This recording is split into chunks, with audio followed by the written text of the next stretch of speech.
अच्छी पैदावार के लिए बीज का म्यारी होना सबसे पहला उसूल है। अगर बीज म्यारी होगा तो ही अच्छी पैदावार आएगी। एक ज़रई मुल्क होने के नाते हम 90% से ज़ायद हाइब्रिड चावल का बीज बैरून ममालिक से इंपोर्ट करते हैं, जो इंतहाई अफसोसनाक बात है। आइए आपको बताते हैं कि जब बैरून ममालिक से बीज इंपोर्ट किया जाता है तो कौन से प्रोटोकॉल्स का ख्याल रखा जाए तो अच्छी पैदावार आ सकती है, और जिस तरह हाइब्रिड राइस के साथ इस साल हुआ है वैसे ना हो। आइए आपको चंद प्रोटोकॉल्स बताते हैं।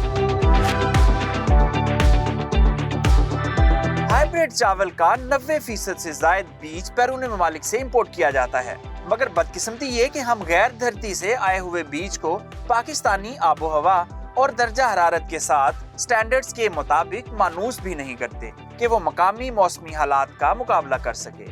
इंपोर्टेड हाइब्रिड धान के बीज को अगर पाकिस्तान में 2 से 3 साल तक टेस्ट किया गया होता और 8 से 10 साल के दर्जा हरारत का जायजा लिया गया होता तो रवां साल पोलिनेशन के मसाइल ना आते। दर्जनों कंपनियों का अचानक चावल हाइब्रिड बीज इंपोर्ट करना, ये बीज किसानों को फरोख्त करना और फिर इस बीज की नाकामी federal seed certification and registration department की कारकर्दगी पर भी सवालिया निशान उठाता है।